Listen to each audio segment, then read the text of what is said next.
말씀의 제목은 자다가 깰 때입니다.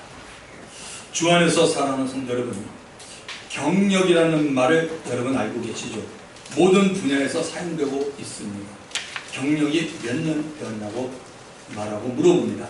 직장에서 그 사람이 맡고 있는 일에 대해서 혹은 같은 사업을 몇 년째 하고 있는지 우리가 물어보기도 합니다. 또한 운동선수들에게도, 또한 코치나 감독 생활에도, 모든 전문 분야에서도, 심지어 목회 경력도 말합니다. 대개 한 분야에 경력이 길수록 그 분야에 능하다고 말할 수 있습니다. 경력이라는 것은 한마디로 시간과 비례해서 쌓아가는 것입니다. 그러면 예수 믿는 우리들이 시간과 비례해서 쌓아가는 공통적인 것들은 무엇이 있을까요? 네 가지로 봅니다. 첫 번째는 기도입니다. 기도. 여러분, 기도는 놀라운 힘을 가지고 있습니다. 나에게 응답해 주실 하나님을 믿고 하나님의 뜻대로 구한 기도는 다 응답을 받습니다. 단 응답을 받는 때는 하나님이 보실 때 가장 적합한 때입니다. 이 부분은 본인이 응답받은 사람만 압니다. 또한 기도는 하나님과 나와의 영적 교제이며 하나님께 나와 내 주위에서 일하는 일을 내가 알리고 묻는 것이 기도입니다. 시편에 보면 다윗이 이런 자세로 기도했습니다. 여러분 매일 아침 묵상을 받으시죠? 다윗에 대한 얘기가 요즘 많이 나오고 있죠? 다윗이 이런 자세로 기도했습니다. 그래서 저와 여러분은 우리 자녀들에게 기도하는 우리 어머니, 기도하는 우리 아버지라는 인상을 심어주면 자녀들이 끝까지 예수를 잘 믿게 됩니다. 자, 두 번째는 뭐냐면 영적 지식과 지혜입니다. 영적 지식, 영적 지혜. 이게 우리가 쌓아야 될 것입니다. 영적 지식을 쌓아가야 하는 이유는 내가 섬기는 하나님, 즉 삼위일체 하나님을 알아야 하기 때문입니다. 하나님을 알아가면 예수 그리스도 안에서 내가 누구인지, 나의 과거와 현재와 미래를 분명히 알게 됩니다. 그리고 이 세상과 하나님 나라를 알게 되고 마귀와 악한 영들이 꾸미는 간교와 거짓과 유혹도 알게 됩니다. 또한 영적 지혜를 쌓아가야 하는 이유는 하나님의 지혜로 세상을 이기고 하나님을 나타내기 위해서입니다. 성경을 읽으면서 성경 안에서 얼마든지 영적 지식과 하나님의 지혜를 발견하게 됩니다. 그 지식과 지혜를 우리의 삶에 그대로 적용하고 살면 지혜로운 자로 살게 되는 것입니다. 자, 세 번째는 거룩한 습관입니다. 성경이 말하는 거룩한 습관은 말씀과 기도로 쌓게 됩니다. 디모데전서 4장 5절에 분명히 말합니다. 신앙이란 것은 여러분 하나님과 그의 아들 예수 그리스도를 믿는 것입니다. 그리고 또한 예수님의 모습을 닮아가는 것입니다. 예수님은 거룩하신 하나님의 아들로서 이 세상에서의 삶을 매일 말씀과 기도로서 거룩한 습관을 유지하며 살아주셨습니다. 매일 말씀과 기도가 습관이 되어 살면 그 자체가 거룩한 삶을 살고 있는 것입니다. 죄와 죄의 냄새가 감히 접근조차 못합니다. 마귀의 유혹을 물리치고 탐욕도 물리치게 됩니다. 세상에 주는 기쁨보다는 주 안에서 성령이 주시는 영적인 기쁨으로 살아갑니다. 말씀과 기도가 습관이 되면 우리들이 어디 있든지 주님과 교제하게 됩니다. 거룩한 습관이 우리 몸에 배어있다면 그 정도는 몇 가지가 됩니다. 에베소서 4장 25절부터 30절에 자세히 나와 있습니다. 우리가 거룩한 습관을 사느냐? 그럼 이걸 보면 알아요. 여러분이나 저나 여기에 맞춰보면 이 부분이 되면 그 사람은 거룩하게 살고 있는 것입니다. 거짓을 버리게 되고 이웃과 더불어 참된 것을 말합니다. 그리고 화를 낼 수 있지만 이 화를 오래 내지 않습니다. 화를 오래 내면 마귀가 내가 마귀에게 틈을 주기 때문에 그 이후로는 일이 안 좋게 풀립니다.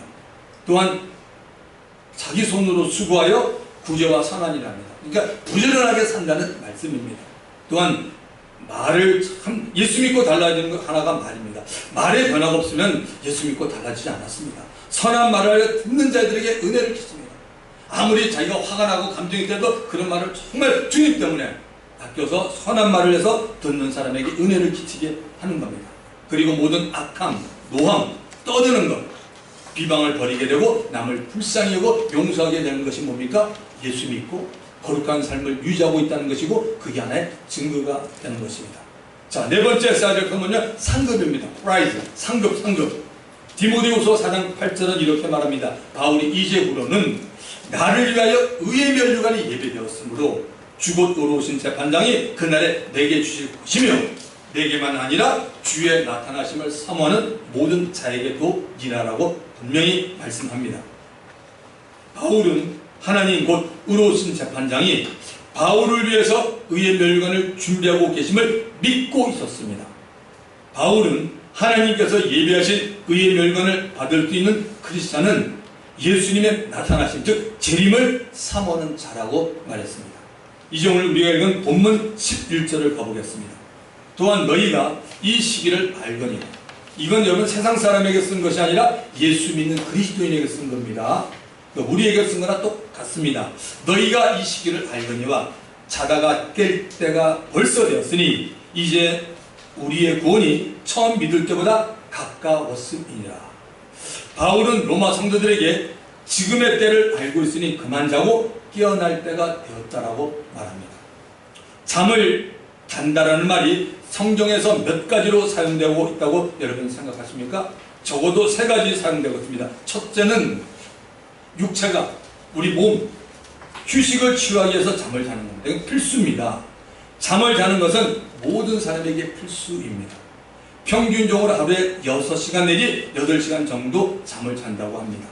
어떤 사람은 6시간 미만으로 자기도 하고 어떤 사람은 10시간 정도를 자기도 합니다. 또 어떤 사람은 10시간도 모자라서 더 자는 사람도 있다고 그럽니다. 어쨌든 근데 잠이 안 와서 불면증에 걸려 힘들어하는 사람도 있습니다. 그래서 잠을 잔다는 것도 일종의 복입니다. 번민이 많으면 여러분 숙면을 취하지 못합니다. 생각이 많은 사람입니다. 하나님도 사람에게 잠이 얼마나 중요한지 알고 계셨기에 사랑하는 자에게 잠을 주신다라고 시편 127편 2절에 기록되어 있습니다. 하나님이 사랑하는 자에게 잠을 준다. 그러니까 하나님이 사랑하는 자는 뭐냐? 예수 믿는 자가 아니에요, 여러분. 하나님이 사랑하는 자는 하나님을 내 인생의 주인임을 인정하고 하나님을 삶에서 첫째로 모시고 사는 거룩한 하나님의 백성, 하나님의 자녀들을 말합니다. 이 자녀들에게 하나님이 어떤 상황에서도 휴식을 주고 잠을 준다는 말씀입니다. 자, 둘째는 예수 믿는 자들이 세상에서 삶을 마칠 때 잔다라고 말합니다. 성경에 보면 데살로니가 4장 15절 16절부터 17절에 나와 있죠. 우리가 주의 말씀으로 너희에게 이것을 말하노니 주 강림하실 때까지 우리 살아남아 있는 자도 결단코 앞서지 못하리라. 여기 자는 자보다라고 제가 줄을 쳐놨습니다. 자는 자보다 결단코 앞서지 못하리라. 주께서 호령과 천사장의 소리와 하나님의 나팔 소리로 친히 하늘로부터 강림하시리니 그리스도 예수 안에서 죽은 자들이 먼저 일어나고 그 후에 우리 살아남은 자들도 그들과 함께 구름 속으로 끌어올려 공중에서 주를 영접하게 하시리니 그리하여 우리가 항상 주와 함께 있으리라. 여기서 말하는 자는 자는 예수를 믿고 육체의 죽음을 맞이한 자들을 말합니다. 예수님이 공중 재림하시면 예수 믿고 죽은 영혼들 곧 자는 자들을 먼저 휴거를 시킵니다. 랩처 끌어올리신다는 겁니다. 그리고 그 후에 이 세상에 살아있는 그리스도인들이 공중에서 예수님을 영접하는 휴거가 발생한다는 겁니다. 바울은 자는 자들을 그리스도 안에서 죽은 자들이라고 말합니다. 어디에서 죽었다고요? 그리스도 안에서 죽은 자들입니다. 제한된 육체의 종말을 맞이한 그리스도인들에게는 육체의 죽음이란 잠을 자는 것입니다. 그래서 예수님이 자고 있는 그리스도인들을 깨우러 오시기 위해 공중재림하게 됩니다. 자, 세 번째는 나태함 곧 게으름을 말하고 있습니다. 잔다는 것이 세 번째는 나태함, 게으름을 말합니다. 할 일이 있는데도 대평스럽게 하지 않고 있으면 느리고 게을러 터져서 자고 있다라고 말합니다. 잠언서에 이런 말씀이 있습니다. 잠언서 6장 9절 게으른 자여 네가 어느 때까지 누워 있겠느냐? 네가 어느 때 잠이 깨어 일어나겠느냐? 잠언서 26장 14절 게으른 자는 침상에도 도느니라. 너무 정확하지 않아요? 게으른 자는 침상에도 돕니다. 게으른 자는 잠을 많이 잡니다. 할 일인데도 잠을 잡니다. 침상을 키고 있습니다. 그러면서 굉장히 자랑하는 분들도 있더라고요. 참 어리석은 사람들이죠. 이 게으름이 신앙생활에도 여러분 연결이 됩니다. 바로 영적 게으름입니다. 영적으로 자는 것입니다.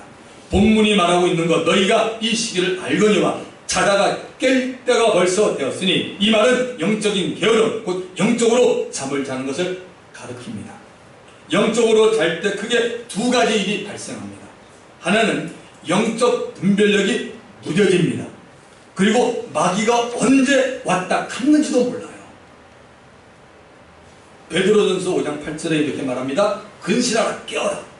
너희 대적 마귀가 우는 사자같이 두루다니며 삼킬 자를 찾나니.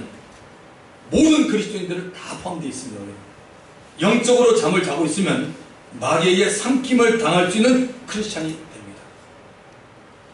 마귀는 이 세상에 사는 모든 그리스도인들에게 공통적으로 하는 일이 하나입니다. 삼키려고 합니다. 삼키기 위해서 모든 마귀가 가지고 있는 수단과 방법을 다 사용합니다. 어느 때는 죄의 유혹을 가져다 주고, 어느 때는 시험 들게 만들고, 어느 때는 교만하게 만듭니다. 세 가지만 잘 기억하세요. 마귀가 주는 세 가지 특징이에요. 어느 때는 굉장히 여러 죄의 유혹을 줘서 이러면 안 된다 해서 막 끌려오게 만듭니다. 또 하나는 뭡니까? 시험 들어서 만듭니다. 되게 사람들이 시험 들면 교인들이 시험 들면 어느 교회나 거의 같이요. 교회 모임도 안 나오고 교회도 출석 안 하고 시험 되게 징표예요. 저도 평신도 때 시험 든 적이 있어요. 거의 비슷해요. 시험 들기요. 그 다음에 뭐요? 교만하게 만듭니다. 얼마나 교만한 사람은 넘어지게 돼 있어요. 잘 나가는 것 같지만 반드시 넘어집니다. 제 얘기하는 성경이 그렇게 말하고 있습니다. 그래서 사단이 요 세 가지를 씁니다. 그러므로 우리 모두는 다 영적으로 깨어있는 지혜로운 그리스도인이 되어야 합니다. 아멘. 여러분, 하나님은 육신의 눈에 보이지 않습니다. 여러분, 마귀가 육신의 눈에 보이나요? 마귀도 육신의 눈에 보이지 않습니다. 예수 믿고 있는 우리들의 구원이 처음 예수를 믿었을 때보다는 가까웠다는 말씀은 사실입니다. 예를 한번 들어보겠습니다. 어떤 사람이 70생애를 살았다고 한번 가정을 해봅시다. 근데 이 사람이 16살에 예수를 믿었다고 하면 이 사람은 몇 년 동안 예수 믿은 거죠? 54년 동안 예수 믿은 겁니다. 그런데 이 사람이 36살 되었을 때는 16세 때보다는 주님 앞에 갈 날이 가까웠던 것입니다. 다르게 말해보면 예수 믿고 얻은 구원이 처음 믿을 때보다 가까워진 겁니다. 이 말은 저와 여러분 우리 모두에게도 해당됩니다. 예수 믿는 하나님의 자녀가 주님 앞에 섰을 때 완전한 구원이 이루어집니다. 그래서 바울은 이러한 논리를 자신을 비롯한 모든 믿는 자에게 적용을 합니다. 이 자리에 있는 우리에게도 예수 처음 믿었을 때보다는 우리들이 주님 앞에 설게 될 날이 가까웠습니다. 우리의 구원이 처음 예수 믿을 때보다 가까웠다는 이 사실을 하나님도 아시고 마귀도 알고 우리들도 알고 있습니다. 그런데 주님 앞에 갈 날이 가까이 다가올수록 더 영적으로 살아가야 하는데 세상 속에 더 취해가는 로마의 성도들이 있다는 얘기입니다. 그래서 바울이 로마 성도들에게 편지를 해서 이 부분을 썼는데, 그렇다면 사도 바울이 본 관점으로 저와 여러분 우리 각 사람은 현재 어떻습니까? 우리들은 점점 영적인 사람이 되어가고 있습니까? 아니면 육신의 사람이 되어가고 있습니까? 로마서 8장 5절부터 이렇게 말합니다. 8장 5절 6절 육신을 따르는 자는 육신의 일을, 영을 따르는 자는 영의 일을 생각하나니 육신의 생각은 뭐요? 사망이요, 영의 생각은 생명과 평안입니다. 주님이 저와 여러분이 육신의 생각을 하던 주님 간섭하지 않습니다. 그렇지만 가르침은 뭐냐? 아무개야, 넌 지금 사망의 생각을 품고 있구나, 이렇게 말씀하십니다. 육신의 그 다음에 7절 8절에 보면 육신의 생각은 하나님과 원수가 되나니 이는 하나님의 법칙 뭐죠? 말씀에 굴복하지 않습니다. 그러니까 순종하지 못한다는 겁니다. 할 수도 없습니다. 육신에 있는 자들은 하나님을 기쁘시게 할 수 없습니다. 이 말씀을 잘못 쓰시면 곰곰이 씹어보세요. 얼마나 정확한 말씀입니까? 세상과 타협하고 세상의 것들을 즐기고 하나님의 방법이 아닌 내 방법으로 살아가고 있지는 않은지 자기 자신에게 한번 물어보십시오. 저는 여러분은 여러분에게 한번 물어보십시오. 우리의 양심이 뭐라고 대답하고 있습니까? 자, 바울은 12절에서부터 영적으로 잘 때 생기는 일들을 우리에게 소상하게 밝혀주고 있습니다. 자, 12절 가볼까요? 밤이 깊고 낮이 가까웠으니 그러므로 우리가 어둠의 일을 벗고 빛의 갑옷을 입자. The night is nearly over. The day is almost here. 정말 이제 날이 우리에게 점점 가까웠다고 말합니다. 밤이 깊었다는 말은 이제 동력이 떠오를 때가 되었다는 겁니다. 낮 정오의 햇살보다 더 찬란한 빛의 주인이신 예수님이 가까이 와 계시다는 겁니다. 재림하실 주님이 이전보다 더 가까이 와 있다는 말입니다.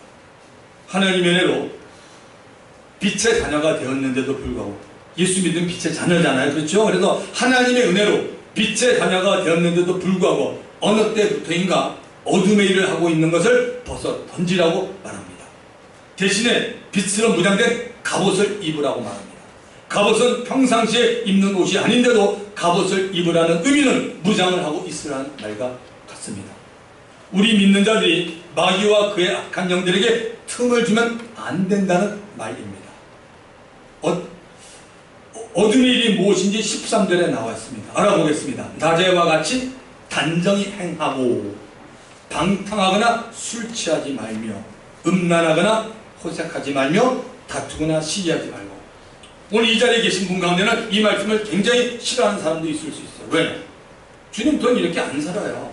이 말씀 왜 저한테 필요합니까? 이런 분도 있을지 모르겠고, 반대로 이런 일을 하는 사람은 마음에 실려서 나 듣기 싫은데 이럴지 모르지만 하나님의 말씀이니까 우리 한번 여러분 한번 들어보십시다. 자, 사도 바울은 6가지의 일이 어둠의 일이라고 말합니다.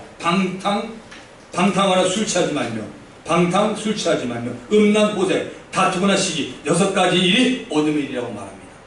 우리도 늘 하나님의 은혜 안에서 살지만 어둠에 붙잡혀 살지 않게 결단을 해야 합니다. 6가지 일을 2개씩 묶을 수가 있네요. 자, 이렇게 묶으면 됩니다. 첫째, 방탕과 술 취함입니다. 제가 국어사전을 한번 찾아봤어요. 우리 보통 방탕하다 말하니까 한번 뭔가를 한번 찾아보니까 이렇게 돼 있네요. 방탕이라는 말은 술, 성적 쾌락, 노름 등에 빠져 헤어나지 못한 상태를 방탕하다고 말합니다. 방탕에는 술이 따르는 것을 볼 수 있습니다. 제가 목회하면서, 그러니까 여기가 아니라 미국부터 출발하면서 굉장히 오래된 얘기입니다. 제가 목회하면서 사람들, 여기는 성도들, 불신자들 포함해서 아주 가끔 제게 묻는 질문 가운데가 이런 질문이 있어요. 목사님, 예수 믿는 자들이 술을 좀 마셔도 되는 것 아닙니까? 라는 질문입니다. 제 대답은 노입니다. 지금도 노고 앞으로도 계속 저는 노입니다. 제 대답은 마시면 안 됩니다. 모든 술은 여러분 다 알코올 농도가 있습니다. 알코올은 사람 몸을 가누지 못하게 하고 흐느적거리게 만듭니다. 참고로 여러분 구원하고는 상관없어요. 그러니까 지금 성경에 나오니까 말씀드리는 겁니다. 사람의 체질에 따라서 술이 몸에 맞는다 혹은 맞지 않는다라고 말하는 경우가 있습니다. 그러나 우리 믿는 자들은 아예 처음부터 술 한 잔은 괜찮지 않을까라는 생각부터 없어야 합니다. 술은 또한 술을 찾게 만듭니다. 경험 있으시죠? 술에 관한 격언이 있습니다. 처음에는 사람이 술을 먹는다고 합니다. 사람이 술 마시잖아요. 지금 한 잔 마셔. 안 마시는 사람도 야 마셔도 괜찮아. 이제 너 성인이 됐잖아. 마셔. 우리 하은이가 또 이런 얘기 안 들어봤는지 모르겠는데 친구한테 괜찮아 마셔. 예수 믿는 거 술 마시는 게 뭐 어떤데 한 잔 마셔. 괜찮아. 마시면 또 이렇게 기분이 좋아. 마셔봐. 응? 그 다음 단계는 술이 술을 먹는다고 해요. 술이 술을 먹는다. 그러니까 뭐 맥주 마시던 분이 뭐 딴 거 마시던 뭐 이렇게 되겠죠. 저는 모릅니다. 어쨌든 술이 술을 먹습니다. 그 다음 단계 뭐죠? 술이 사람을 먹습니다. 와, 술이 사람을 먹는다는 얘기는 거의 인사불성이죠. 전혀 기억을 못하는 거예요. 우리 목사님들 가운데도 과거에 술을 참 많이 드셨던 분이 있는데 얘기 들으면 재밌어요. 필름이 끊어진다 그러네요. 그럼 뭐예요? 기억이 안 난다고 얘기를 합니다. 그게 그 상태가 뭐냐? 술이 사람을 먹는 겁니다. 자, 술을 마신 뒤 운전을 하면 어떻게 되는지 여러분 아시죠? 취해서 운전합니다. Drunken drive. 사고 내기가 쉽고 사고 나면 다른 사람들의 목숨을 빼앗거나 크게 부상을 가져다 줍니다. 믿는 자들이 술 마시는 모습을 보면 예수 갓 믿기 시작한 성도들이 볼 때 어떻게 볼까요? 아, 술은 마셔도 되는구나. 할렐루야. 목사님이 단에서 말씀 안 하는데 나 아무게 보니까 저분 뭐 신앙생활 잘 하시는 것 같고 교회를 다녔는데 가끔 술을 마시네. 그걸 자기가 목격하고 난다면 어떻게 될까요? 나도 술 마시면 되겠지 하는 사람도 있겠지만 어떤 사람은 뭐죠? 이런 생각할 거예요. 난 교회 더 이상 안 나가. 예수 믿는 사람 왜 저래? 예수 믿는 사람 술 마셔도 돼. 저분 교회에서 보니까 그냥 거룩한 척 하고 있는데 밖에 나와서 저러고 있네? 난 교회 안 온다. 이런 사람이 너무 많습니다. 사실. 그러니까 술 마시는 게 혼자 끝나는 문제가 아니라 심각하게 생각을 해봐야 되는 겁니다. 그래서 사도 바울이 방탕과 술 취함을 어둠의 일이라고 말합니다. 자, 두 번째, 음란과 호색입니다. 이거 원고를 쓰면서도 참 이게 말하기 어렵더라고요. 그래서 설명도 어떻게 해요? 그냥 그대로 하는 거니까 한번 들어보십시오. 여러분, 하나님이 주신 10계명 가운데 7계명이 뭐예요? 간음하지 말라라고 되어 있어요. 7계명이요.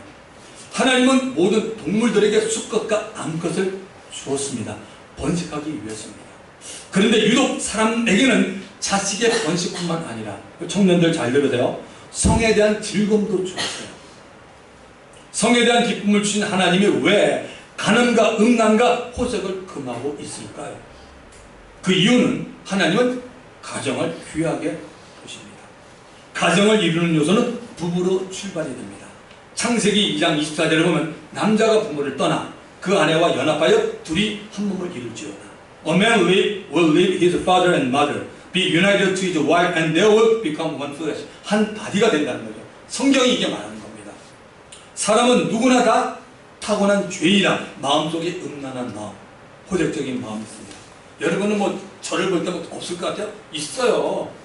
없으면 내가 사람이 아니죠. 자, 예수님이 이 사실을 인정하고 사람의 마음 안에 나오는 것을 알려주었습니다. 마태복음 15장 19절 20절에 나오죠. 마음에서 나오는 것은, 예수님이 말씀하신 거예요. 마음에서 나오는 것은 악한 생각, 살인, 그 다음에 뭐죠? 간음, 음란과 도둑질과 거짓 증거가 비방이니, 이런 것들이 사람을 더럽게 하는 것이요, 씻지 않은 손으로 먹는 것은 사람을 더럽게 하지 못하느니라. 마음 안에 온갖 죄들이 있는 것은 우리 모두가 다 죄인이기 때문입니다. 그래서 우리는 우리의 마음을 하나님의 말씀으로 다스릴 줄 알아야 합니다. 또한 예수 믿는 자 몸은 성령이 거하는 거룩한 하나님의 성전입니다. 아멘. 사단은 자꾸만 사람을 유혹해서 하나님께서 주신 성에 대한 경계선을 넘게 만듭니다. 그래서 다른 사람에게 소유된 자에게도 관심을 갖게 만듭니다. 결혼한 사람이 남의 아내나 남편에게 관심 가지면 안 됩니다. 학생이나 청년들은 그저 친구로 이성을 만나고 얘기해야 합니다. 결혼할 때쯤 되면 그 결혼식이죠. 이성에 관심을 가지면 됩니다. 과거나 지금이나 성경은 보는 것에 항상 조심하라고 말하고 있습니다. 보면 안 되는 것을 보면 욕심과 탐심이 생깁니다. 죄를 짓고자 하는 소원이 그냥 일어나게 됩니다. 그 소원을 통제하지 못하면 실수를 하게 되고 경우에 따라서는 큰 실수를 하기도 합니다. 다윗이 큰 실수했잖아요. 성경에 보면 남의 물건에 손을 대기도 하고 남녀간에 좋지 못한 행동도 나오게 됩니다. 아직 결혼하지 않은 우리 교회 청년들은 앞으로 좋은 배필을 만나게 해달라고 하나님께 간절히 기도해야 됩니다. 잠언서 19장 14절, 제가 묵상에서도 보냈는데 이 말씀은 청년들 꼭 적어서 이 한 절이라도 기도해야 돼요. 너무 중요한 말씀이에요. 제가 풀어드리겠습니다. 집과 재물은 조상에게 상속하거니와. 오늘 여러분 자녀 가운데 반석회 출석 안 하는 부모님 계시죠? 반드시 이거 기억하셔야 돼요. 너무 중요해요. 집과 재물은 조상에게 상속하거니와 슬기로운 아내예요. 슬기로운 아내는 여호와께로 말미암느니라. 여러분 부자들을 한번 보실까요? 여러분 부자들을 보면 처음 1세대가 열심과 고생을 많이 해서 재물을 봅니다. 저도 이민간이 이제 오래된 사람이었는데요. 보면은 처음에 간 사람들 영어도 안 통하지 뭐 공부도 안 했지. 그러니까 뭡니까? 가서 얼마나 힘들게 일하는지 몰라요. 하루에 8시간이 뭡니까? 10몇 시간씩 일하고 정말 일합니다. 얼마나 일을 많이 하는지 몰라요. 그러면서 그냥 애들 잘 되려고 애들 뭐 교육분이 애들 잘 되려고 열심히 하죠. 자, 그 다음 2세 3세는 1세대로부터 부모들이 애쓴 것을 그냥 물려받게 됩니다. 이런 것이 바로 집과 재물은 조상에게서 상속된다고 성경도 말합니다. 미국이나 일본이나 중국이나 우리나라도 거의 마찬가지입니다. 그러나 슬기로운 아내, 제가 말씀한 요즘은 슬기로운 아내입니다. 슬기로운 아내는, 지혜로운 아내는 하나님으로부터 말미암는다고 성경이 분명히 말합니다. 그래서 형제들은 아내 얻기 위해서 기도해야 합니다. 자매들은 지혜로운 여자가 되기를 기도하며 늘 말씀대로 습관을 가져야 됩니다. 그러면 때가 되면 하나님이 사람 붙입니다. 전 여기에 대한 많은 간증이 있는데 여기서 안 하겠습니다. 너무 확실합니다. 이미 저처럼 결혼한 사람은 배우자에 관해서 기도하지 않아도 됩니다. 그냥 숙명이구나라고 생각하면서 감사하게 살면 되는 것입니다. 네. 자, 세 번째, 다투거나 시기하지 말으라고 말합니다. 다투거나 시기하지 말아야 합니다. 다투거나 싸우지 말라는 겁니다. 사람이 살아가는데 늘 다툼이 생길 수 있습니다. 견해가 다르고 주장이 있기 때문입니다. 그러니까 고집 때문에 그렇습니다. 누가 잘 다투고 싸우는지 잠언의 말씀을 한번 들어보겠습니다. 잠언서 15장 18절에 보면 분을 쉽게 내는 자는 다툼을 일으키고, 여러분 각자가 알잖아요. 난 다혈질이다, 내가 화를 잘 낸다 그러면 조심해야 되냐, 이게 필요한 거잖아요. 분을 쉽게 내는 자는 다툼을 일으켜도, 그 다음에 폐역한 자는 다툼을 일으키고, 말장이는 친한 것을 이간합니다. 그러니까 말을 잘하는 건 좋은데 말장이가 되면 안 된다는 거죠.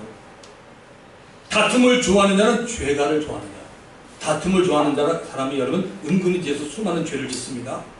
자기 문을 높이는 자는 교만한 거죠. 파괴를 구하는 자예요.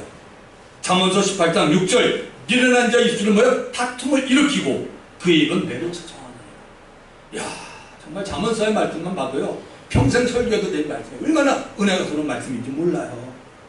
만약에 여러분 공동체 안에서 다툼이 생기기 시작하면 분열이 일어나게 됩니다.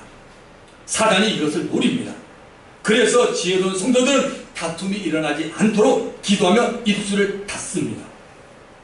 겸손한 사람이 있는 곳에는 거의 다툼이 일어나지 않습니다. 왜요? 겸손하기 때문이에요. 이해하고 양보하기 때문입니다. 자, 사도행전 안에는 다툼이 일어났던 몇 개의 일들이 나와 있는데 한번 보면 우리가 그렇구나 우리 알 수 있습니다. 자, 첫 번째는 구제 대상에 빠졌던 과부의 일로 다툼이 일어납니다. 사도행전 6장 1절에 보면 그때 제자가 더 많아졌는데 헬라파 유대인들이 자기의 과부들이 매일의 구제에 빠짐으로 히브리 사람을 원망하니 당시 사도들이 더 이상 이런 일에 관여하지 않기 위해 교회 리더를 세웁니다. 안수집사를 이런 일 때문에 처음 세웁니다. 자, 두 번째는 어떤 경우가 있냐면 안디옥 교회 안에 구원을 얻는 것을 달리 가르치는 자들이 있었기 때문입니다. 요즘 말하면 이단이죠. 이런 거는 사도행전 15장 1절에 보면 어떤 사람들이 유대로부터 내려와서 형제들을 가르치되 너희가 모세의 법대로 할례를 받지 않으면 능히 구원을 받지 못하리라. 이게 말이 안 되냐. 예수 믿고 구원받는데 갑자기 왜 모세의 얘기가 나와요? 왜 율법이 나와요? 왜 행함이 나오고 있냐고요. 여러분, 이 문제는 구원에 관한 심각한 문제라 안디옥 교회에서 예루살렘 교회로 보내졌고 거기에서 공회를 열어 잘 해결이 되었습니다. 자, 세 번째는 개인적인 일입니다. 마가 요한의 일로 바울과 바나바가 갈라서게 됩니다. 제2차 선교를 시작하면서 바나바는 마가를 데리고 가기를 원했지만 바울은 원하지 않았습니다. 그 이유는 이렇습니다. 사도행전 15장 38, 39절 바울은 밤빌리아에서 자기들을 떠나 함께 일하러 가지 아니한 자를 데리고 간 것이 옳지 않다 하여 서로 피차 다투어 갈라서니, 그러니까 사도 바울의 눈에 이 마가 요한이라는 친구는 형편없는 친구야. 주의를 하다 말고 그냥 싫다고 갔습니다. 그러니까 바울이 바나바에게 나는 이 친구 안 데려가. 데려가면 당신이 책임져. 나는 몰라 그러고 안 합니다. 자, 그리고 이 일로 인해 바나바는 마가를 데리고 배 타고 구부로로 가고 바울은 신라를 택해서 갑니다. 근데 놀랍게도 성경은 우리 인간적으로 눈으로 보면 바나바가 훨씬 좋은 것 같이 보여요. 근데 성경은 더 이상 바나바에 대해서 기록하지 않습니다. 성경은 계속해서 사도 바울에 대해 얘기합니다. 이게 우리가 얼마나 중요하면 신앙생활 할 때 보니까 사람 보고 먼저 일하지 마십시오. 사람의 정에 끌리기 시작하면 여러분 정말 말씀이 우리에게 안 들어와요. 사람의 정에 너무 끌리는 분은 어떻게 하면 하나님의 말씀 보다가 많은 분 빼고 봅니다. 이건 나한테 안 맞아. 그거 자체가 얼마나 잘못된 거 아닙니까? 그래서 저와 여러분이 정말 예수 믿는데 힘쓸 것은 말씀을 말씀대로 믿고 성령님 저를 좀 도와주세요. 아버지의 입장에서 말씀 보게 해달라고 기도해야 됩니다. 아멘. 그 사람 승리합니다. 정말입니다. 가능합니다. 그 사람 승리자예요. 주님의 마음으로 말씀을 보세요. 그러면 여러분 정말 승리자입니다. 어줍지 않은 인간의 마음, 어떤 사람이 들리는 말로 보지 마시고 정말 엎드려서 기도하시고 하나님의 마음으로 말씀 보면 그 사람은 승리자입니다. 자, 그 다음에는 보면 시기하지 말라고 합니다. 시기라는 말은 질투와 비슷합니다. 왜 시기가 여러분 옵니까? 욕심이 많고 비교의식이 강한 사람일수록 시기가 많고, 시기가 많은 사람에게 나타나는 것은 원망과 불평이 많다는 겁니다. 갈라디아서 5장 15절 이렇게 말합니다. 만일 서로 물고 먹으면 피차 뭐요? 멸망할까 조심하라. 교회에서 있는 교회가 다 깨지잖아요. 이거 얼마나 중요해요. 서로 물고 먹으면 피차 멸망할까 조심하라. 사단은 우리 믿는 자들이 서로가 싸우고 깨어지고 엎치게 하는 것을 너무나 좋아합니다. 거의 모든 경우에 개척교회가 어려운 점이 바로 서로 싸우고 깨어지게 하는 것 때문입니다. 이건 사단이 늘 써요. 미국에서도 쓰고 서울에서도 쓰고 안 쓰는 데가 없어요. 항상 사단이 이거 씁니다. 대개 열등의식이 강한 사람이 시기가 많습니다. 자기는 안 되어도 자기가 알고 있는 사람이 잘 되는 것을 보지 못하는 사람도 있습니다. 하여튼 사람은 정말 별 사람이 다 있습니다. 사람마다 열등의식을 조금씩은 가지고 있습니다. 공부에 대한, 용모에 대한, 자주 화내는 것에 대한, 가난과 돈에 대한, 건강에 대한, 집안에 대한, 능률에 대한, 이 말하는 것에 대한 그에도 다양한 열등감이 있습니다. 그러나 이러한 열등감은 내가 예수 믿게 가졌던 것으로 충분합니다. 아멘. 내가 가진 어떤 열등의식이라도 이미 2000년 전에 예수께서 십자가에 피 흘리며 죽으실 때 다 가져갔습니다. 로마서 6장에 분명히 말합니다. 보십시오. 로마서 6장 6절 우리가 알거니와 우리의 옛사람, 예수 믿기 전에 옛사람이 예수와 함께 십자가에 못 박힌 것은 죄의 몸이 죽어 다시는 우리가 죄에게 종노릇하지 아니하려 함이니 이는 7절 8절 이미 죽은 자가 죄에서 벗어나 의롭다 하심을 얻었습니다. 만일 우리가 그리스도와 함께 죽었으면 또한 그와 함께 살 줄을 믿노니 10절 11절 그가 죽으시는 죄에 대하여 단번에 죽으시며 예수님의 죽으심은 죄에 대하여 단번에 죽으시며 예수님이 부활하신 살아계심은 하나님께 대하여 살아계심이니 이와 같이 저와 여러분도 우리 자신을 죄에 대하여 죽은 자의 아멘 그리스도 예수 안에서 하나님께 대하여 살아있는 자로 여길지라 아멘. 이게 우리 신앙이야. 얼마나 멋있습니까? 그래서 여러분 신앙생활이 내 생각으로는 어려워요. 100번 넘어지게 돼 있어요. 여러분 타이틀이 중요한 게 아닙니다. 내 생각을 하면 절대 신앙생활은 안 돼요. 그래서 우리가 정말 겸손히 주의 말씀을 듣고 주님을 따라가다 보면요 신앙생활이 절로 되는 겁니다. 경험도 해보시지 않습니까? 이게 신앙이에요. 자, 여러분 기독교 역사 속에 성 어거스틴이라는 사람이 살았습니다. 아마 책을 보거나 얘기를 들어서 아시는 분이 있을 텐데 이 어거스틴이 살았는데 참고로 이 사람이 언제 살았던 사람이냐면 354년에서 430년 계산해 보니까 거의 76세 정도까지 살았던 분이에요. 자, 어거스틴이 있는데 그가 얼마나 예수님처럼 거룩하게 살았던지 사람들이 그에게 성자, 세인트, 성자는 칭호를 붙여주었습니다. 그런데 성 어거스틴은 처음부터 거룩하게 살던 사람이 아니었습니다. 그는 한때 만이교, 아마 우리나라에 이 만이교라는 게 똑같은 이름 아니지만 이게 들어와 있는 것 같아요. 한때 만이교라는 잘못된 가르침에 빠진 적이 있었습니다. 영혼이 구원을 받음으로 육체 몸 아무렇게나 사용해도 좋다는 교리에 속아서 예수 믿으면서 방탕한 생활을 했습니다. 누가요? 어거스틴이. 그야말로 예수 믿는 것과 삶을 분리해서 생각하고 살았던 겁니다. 그래서 이 어거스틴의 어머니 모니카가 얼마나 기도를 많이 했는지 몰라요. 하나님 우리 아들이 저렇게 잘못되면 안 됩니다. 정말 아닙니다. 그렇게 기도를 했는데 어느 날 어거스틴이 정원 앞을 거닐고 있었는데 갑자기 그에게 이런 소리가 들렸습니다. 책을 잡아서 펴서 읽어라. 책을 잡아서 펴서 읽는 소리가 계속 그에게 들려서 소리를 듣고 주위를 돌아봤는데 이런 공원에 있는 큰 어떤 그런 테이블 위에 성경책이 그에게 눈에 보였습니다. 그래서 성경을 잡고 그냥 펴버렸습니다. 그 펴온 곳이 어디냐면 바로 오늘 우리를 읽은 본문을 어거스틴이 읽었습니다. 낮에와 같이 단정히 행하고 방탕하거나 술 취하지 말며 음란하거나 호색하지 말며 다투거나 시기하지 말고 이 말씀이 그에게는 살아있는 하나님의 말씀으로 음성으로 다가왔습니다. 그날 이후로 어거스틴은 하나님이 자신에게 준 말씀을 믿고 만이교에 있었던 모든 어둠을 완전히 벗어버리게 되었습니다. 하루아침에 그의 삶은 달라져 갔습니다. 그 후로 그가 얼마나 경건하게 살았든지 주위 사람들이 그랬다가 당신은 예수 같은 사람이야 성자라고 부르게 되었습니다. 할렐루야. 마지막 14절을 보겠습니다. 오직 주 예수 그리스도를 옷 입고 정욕을 위하여 육신의 일을 도하지 말라. 예수 믿는 모든 그리스도인 가운데 지금 세상에 취해 사는 자들, 어둠의 일에 빠져 헤어나지 못하는 자들에게 주는 하나님의 자비로운 치료입니다. 이게 여러분, 예수 그리스도로 옷을 입는 겁니다. 현재 예수 그리스도로 옷을 입고 있다고 생각하는 분들은 하나님께 보이지 않게 여러분 손을 한번 들어봐 주십시오. 자, 여러분이 나는 예수 그리스도 옷을 입고 있다고 생각하시는 분은 하나님께 손을 한번 들어보라 이겁니다. 네, 알았습니다. 자, 저와 여러분 언제인가 주님 앞에 서는 날 진짜 예수 그리스도로 옷 입고 살았다고 손을 들 수 있기를 저는 소원합니다. 우리 모두 저를 보면서 여기 있는 모든 분들 주님 앞에 갔을 때 주님 저는 주님의 옷을 입고 살았습니다라고 정당하게 말할 수 있는 분들이 되기를 바랍니다. 자, 그렇다면 이제 한번 들어보세요. 예수 그리스도로 옷을 입는다는 것이 무엇일까? 이거 알아야 되잖아요. 예수 그리스도로 옷을 입는다는 게 무엇일까? 그냥 예수 믿는다는 얘기입니까? 아니에요. 여러분, 옷을 입는다는 말은 능력을 입는다는 말입니다. 기억하세요. 뭐예요? 능력을 입는다는 말입니다. 옆 사람에게 한번 얘기해 보세요. 예수의 옷 입는다는 말이 뭐라고요? 능력을 입는다는 것. 능력을 입는 것. 주님의 능력을 입는 것을 예수의 옷을 입는다라고 말합니다.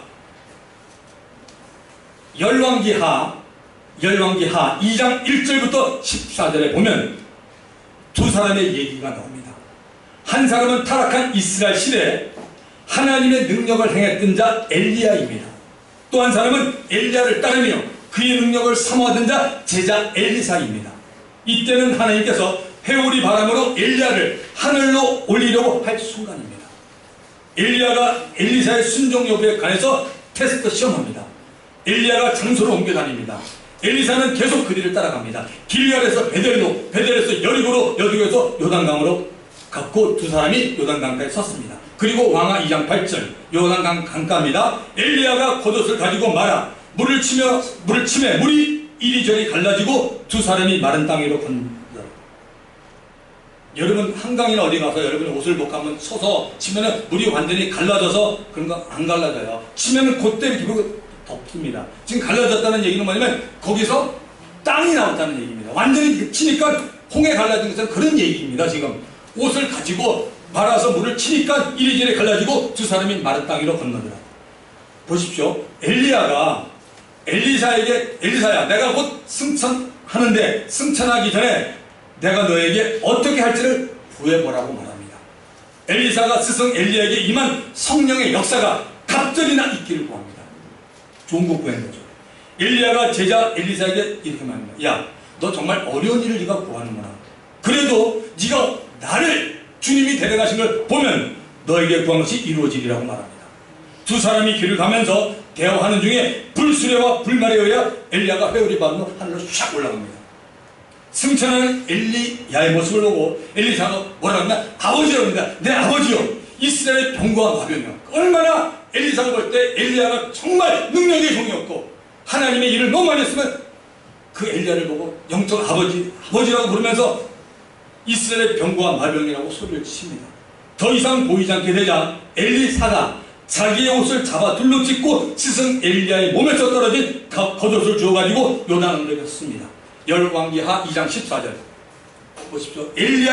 열왕기하 2장 14절 엘리야의 몸에서 떨어진 그의 겉옷을 가지고 물을 치며 이르되 엘리야의 하나님 여호와의 어디이신 하고 그도 물을 치며 물이 이리저리 갈라지고 엘리사가 건너니라. 아멘. 무슨 얘기입니까? 엘리야가 줬던 능력이 지금 엘리사에게 너무한 거 아닙니까? 뭘로입니까? 겉옷을 가지고. 옷은 이런 의미를 가지고 있습니다, 여러분. 자, 그러면 이제 말씀을 마치면서 잘 들으세요. 예수 그리스도로 옷을 입는다는 것은 예수 그리스도의 능력을 입는 겁니다. 아멘. 예수 그리스도의 능력은 하늘과 땅의 모든 권세를 가진 능력이요 성령의 능력입니다. 믿으십니까? 예수 그리스도의 능력은 사역에 있어서 하나님의 영광을 드러내었습니다. 마귀와 탄영들을 물리쳤습니다. 예수 그리스도의 능력은 정욕을 위한 육신에 의해서 우리를 지켜주었습니다. 예수 그리스도의 능력으로 권능을 행하고 예수 그리스도의 능력으로 거룩하게 살아야 합니다. 내 힘과 내 지혜와 결단으로 살려고 하면 나는 매일 넘어집니다. 여러분 결단합니까? 다음날 넘어집니다. 그러나 그리스도의 능력과 지혜로 살면 나는 마귀의 유혹이나 어둠의 일에 빠지지 않게 되고 승리하게 되는 것입니다. 우리 모두 다 주 예수 그리스도를 옷 입고 정령을 위한 육신의 일을 도모하지 말기를 바랍니다. 영적으로 늙혀있는 지혜롭고 성령 충만한 그리스도인이 되기를 주의 이름으로 축원합니다. 이 시간 내가 벗어야 할 어둠의 일을 벗고 빛의 갑옷과 예수 그리스도로 옷 입기 바랍니다. 말씀을 기억하면서 주님 한 분 부르고 통성하게 갑니다. 주여!